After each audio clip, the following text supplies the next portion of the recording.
আজকের এই রাতে দক্ষিণ এশিয়ার আকাশ যেন ঝড়ের গর্জন, সীমান্ত জুড়ে যুদ্ধের ঘনঘটা। পাকিস্তানের সামরিক বাহিনী এখন সম্পূর্ণ প্রস্তুত, লক্ষ্য ভারতের মূল রাজ্যগুলো। গোপন গোয়েন্দা রিপোর্টে বলছে, পাঞ্জাব, রাজস্থান, জম্মু কাশ্মীর সহ একাধিক গুরুত্বপূর্ণ সীমান্তের রাজ্যের দিকে অগ্রসর হচ্ছে শত শত সামরিক যান,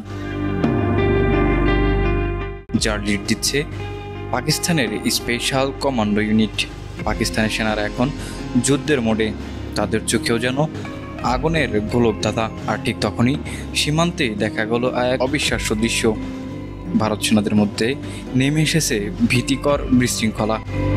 একাধিক চৌকিতে নাকি উত্তোলন করা হয়েছে সাদা পতাকা। শোনা যাচ্ছে কিছু জায়গায় ভারতীয় সেনারা পিছু হটেছে, ছেড়ে দিচ্ছে তাদের চেকপোস্টও।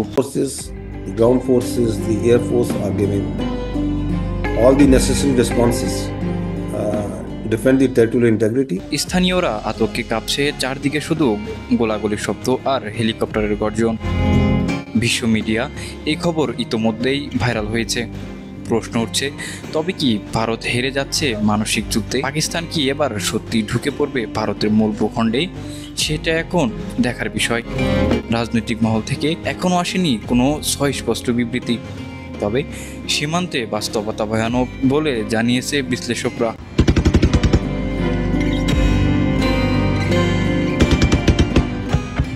রাতের আকাশে দেখা যাচ্ছে গোলার আগুন আর মাটিতে সেনাদের পদচারণ। দক্ষিণ এশিয়া যেন আবারও গড়িয়ে যাচ্ছে এক ভয়ানক সংঘাতের দিকে। এই মুহূর্তে সারা দুনিয়ার মানুষ চোখ রেখেছে ভারত পাকিস্তানের সীমান্তর দিকে। আর প্রশ্ন একটাই, তাহলে কি আজ রাতেই আঘাত হানবে পাকিস্তান?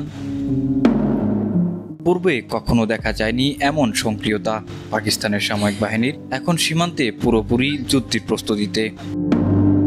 যুদ্ধ ট্যাঙ্ক, কামান এবং শত শত সৈনিক সীমান্তে রেখা বরাবর প্রস্তুত অবস্থায় দাঁড়িয়ে আছেন। আকাশে চক্কর দিচ্ছে ড্রোন ও জঙ্গি বিমান। ভারতের একাধিক গোয়েন্দা সূত্র নিশ্চিত করেছে, অপারেশন ভারতের আঘাত নামে একটি পরিকল্পনা শুরু হতে পারে আজ রাতেই। আরেকটি চাঞ্চল্য তথ্য, সীমান্তে একাধিক ফাঁড়িতে দেখা গিয়েছে ভারতীয় সেনাদের জরুরি সরঞ্জাম সরিয়ে নিচ্ছে। কি বুঝিয়ে দিচ্ছে এ কার্যকলাপ? যুদ্ধ কি অসম্ভবীয়? বিশ্লেষকরা বলছেন, পাকিস্তান যদি আঘাত হানে তাহলে তা হবে গত কয়েক দশকের মধ্যে সবচেয়ে বড় সামরিক সংঘর্ষ। ইতোমধ্যেই দিল্লি, মুম্বাই, কলকাতা বড় বড় শহরে নিরাপত্তা জোরদার করা হয়েছে। সেনাবাহিনী ও বিমান বাহিনীকে সর্বোচ্চ সতর্ক রাখা হয়েছে। কিন্তু প্রশ্ন থেকে যায়, প্রস্তুত যাদেরই থাক না কেন, হামলা কি আজ রাতেই হবে? আমরা আপাতত অপেক্ষায় আছি। আর সময়ের কাঁটা যেন ধীরে ধীরে এগিয়ে চলছে এক ভয়ানক রাতের দিকে।